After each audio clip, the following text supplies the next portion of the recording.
sixth round. And the sixth round was a tough round against a really good team from Georgetown, who was probably one of the top 2 or 3 teams. So in the seventh round, we beat somebody else. Then in the eighth round, something happened that I'd never seen or heard of at any other time in my life. We're undefeated, we're 7-0, and they decide we're going to debate Georgetown again, which can happen in the preliminary rounds. But they're not going to go undefeated. They're not going to have an undefeated team, much less a Stanton team. So they change all the rules, so we have to debate the same team again. Well, unfortunately for them, we went undefeated. We ended up winning the tournament. And I think that probably that year, regardless of the success at NDT or anything, was Don's favorite win of the year at that point. So, but it was nice of him to fly out 2 days later and join us once we were out of the barracks. So, what I hope happens tonight, these are great stories, they're great times. It's great success. It's been great work. It's a great experience. I hope that the stories you guys have are every bit as great as the stories we have. The experiences that you take away from here are every bit as meaningful as the experiences we take. Because believe me, we take away a lot more experiences than the ones we're talking about tonight. I can assure you. As a little kid from Neosho, Missouri, which I survived even though Dugan had been there before me. It was a great thrill to come up here, have a chance to compete, travel, go to Georgetown, go to Harvard, go to the Naval Academy, go to Northwestern, and compete against the best. And SMS, Missouri State, has always competed against the best. Some years we were the best, and some years we weren't, but we always competed against the best. And I will tell you that that's a legacy that's very hard to find very many places. And that's the legacy I hope you guys have as well. And I think you do. Because frankly, if you ask me, the program's in fabulous hands today. I salute the generations that have come after me, and I salute the people who are here today and the job that they're doing. The job well done, Greg.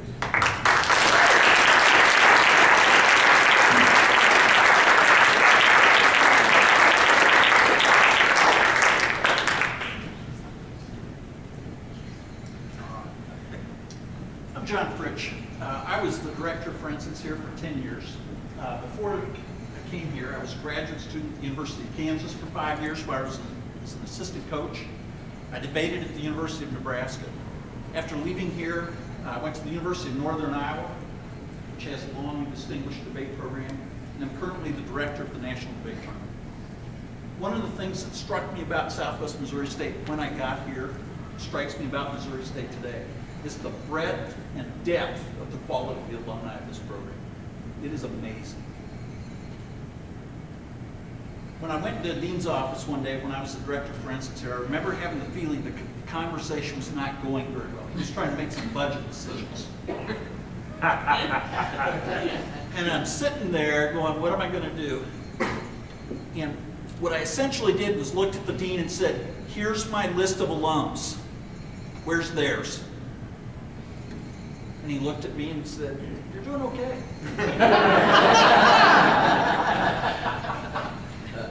The other part that strikes me about that is that this is a unique place for that quality.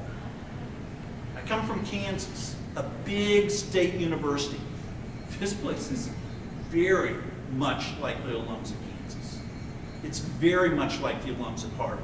It's very much like the alums at Dartmouth. It is not like the alums at Nebraska. It is not like the alums where I'm at now in terms of the debate program.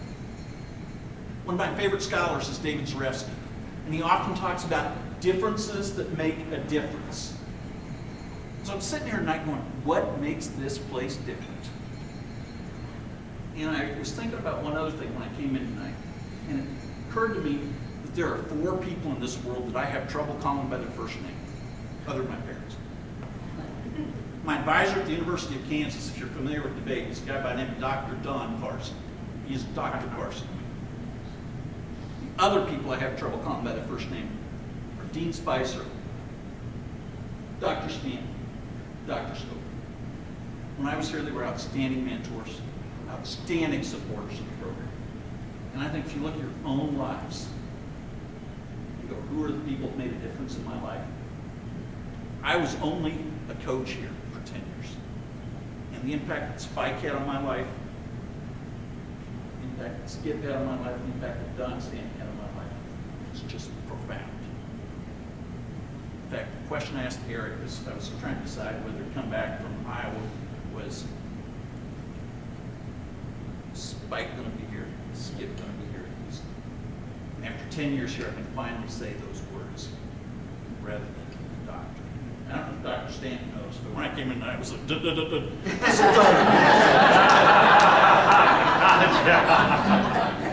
there, you know, I worked with Eric for 2 years, 3 years, while I was here, 6 years, long time. Wow. The program's in really great hands. The last thing I haven't been here for 10 years, but it still does my heart joy to announce names like Martin Osborne as the top speaker at the National Debate Tournament. He is the first top speaker ever from a comprehensive university. And some of that might not mean much to you all.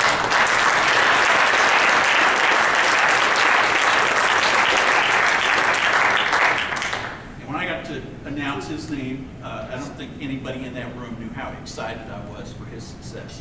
And the other thing I will tell you is that as a person who is still associated with this program, when I go to the National Debate Tournament, every year I get asked about how Dr. Stovall, Dr. Stanton, and Dr. Spicer are doing. And the fact that they have an impact on that community 30, 40 years after they've stepped down from the program is a testament not just to the power that they have, but to the people that they are as well. And I think we should all be glad of that. I do have to tell my story about how I became able to call Dean Spicer Spike. Third tournament when I'm coaching here, I asked Dr. Spicer to go with us. And the students are like, yeah, this will be a great time. And I said, no, this is Dean Spicer we're taking on a tournament. They said, John, you don't understand, it's Spike. I said, no, I understand, it's Dean Spicer. They said, you don't understand. I got Dean Spicer a suite so that he could enjoy the tournament experience with us. And I said, now kids, you got to remember, no alcohol, no swearing. I go through the list of rules. I go, we're going to have our squad meeting in Dean Spicer's room. You have to be on best behavior when we go in there. And they're like, okay. You know, they roll their eyes. We walk in, Spike is sitting in a recliner, drinking a beer, with his t-shirt that says, I've fallen and can't reach my beer. He's watching.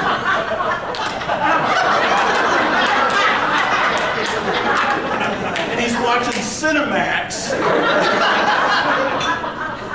Late night Thursday or whatever it was. And he goes, now that's entertainment. So after that, it did become a little bit easier to call him Spike. But I really would encourage you, as you think about your own lives and the impact that these people have had on you, you cannot have a history of a program that is better than the one that has been given to us by Dean Spicer, Dr. Stovall, and Dr. Stanton. Thank you.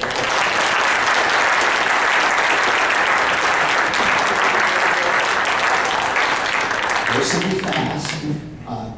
Dr. Smart, I would like to have you close your ears, and Dr. Stanton, I'd like to have you close your ears. And you promised, and you promised. And this is off the record. And this is the most important speech that I've ever given in my life. And I am serious. And you didn't hear it, and you didn't hear it either. If you talk about legacy, one of the things that there is a tradition and an honor that is bestowed at this university is for the faculty who have been here a very long time to have be on the Wall of Fame. You didn't hear this, and you didn't hear this either. But I am mad because last year I sent a 4-page letter and it wasn't good enough. And that's not right. And I am asking all of you to make sure that next year that Dr. Stanton is on that Wall of Fame, because whatever I wrote was not good enough for this university, and I'm mad, and we cannot let it happen. I even said, this individual has been on this campus longer than most of the faculty has been alive, and they wrote back to me and told me I need a campaign. Bullshit.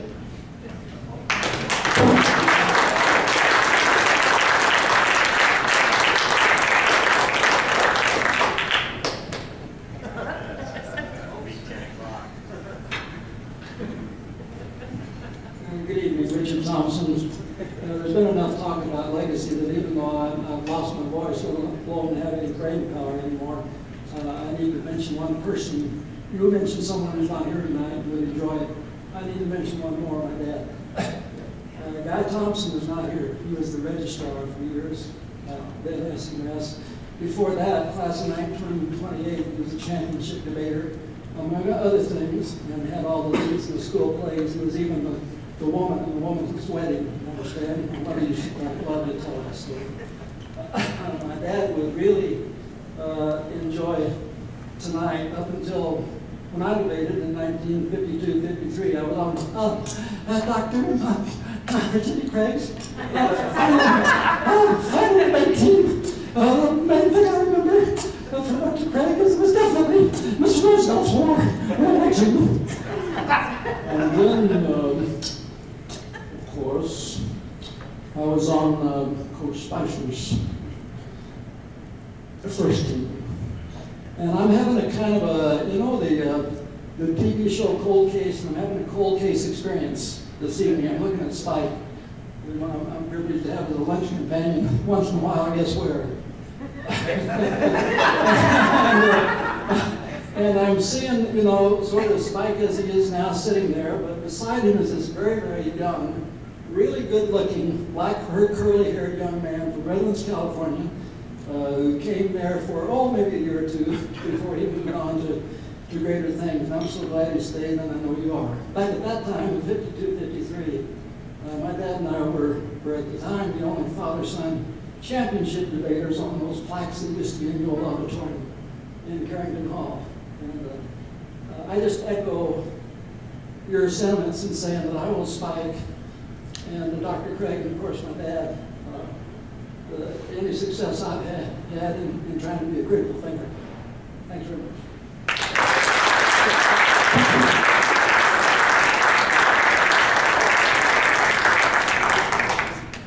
Good evening.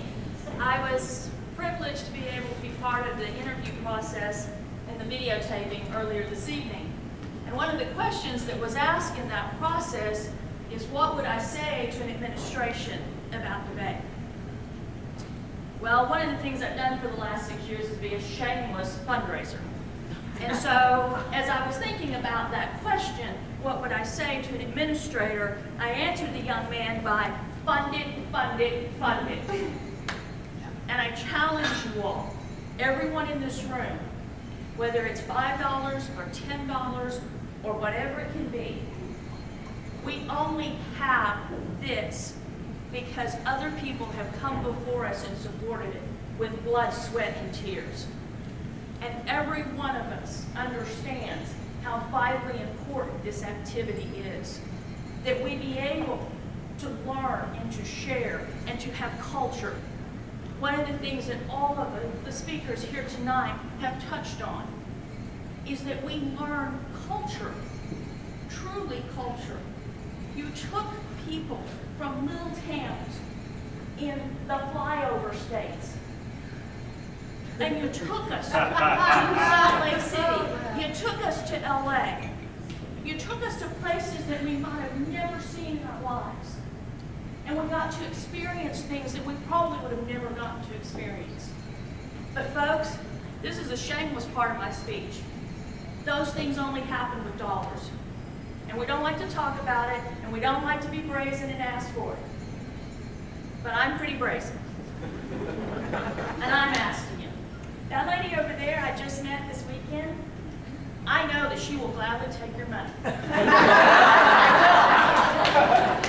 And so I would ask you, as much as we celebrate this activity, let's celebrate continuing.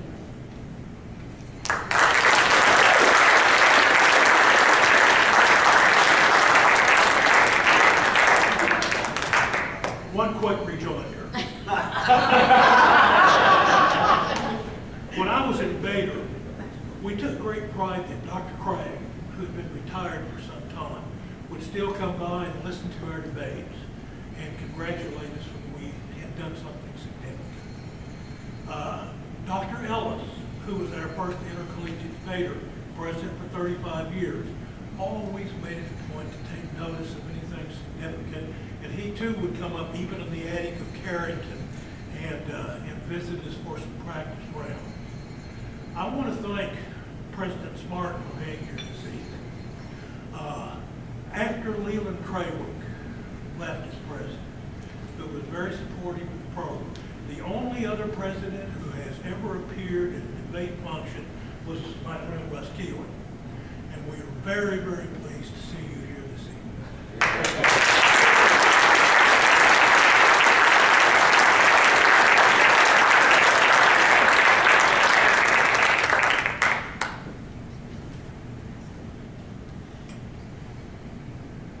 And on that note, let's go home.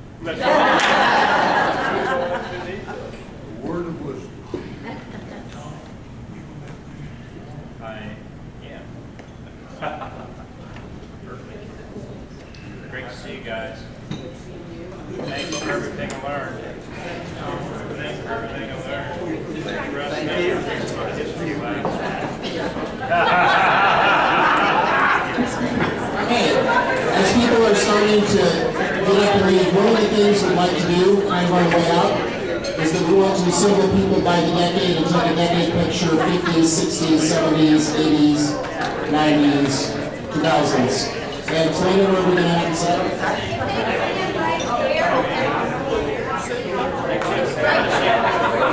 Okay, and so we're going to do these right by the stairs. We'll start with the 1950s.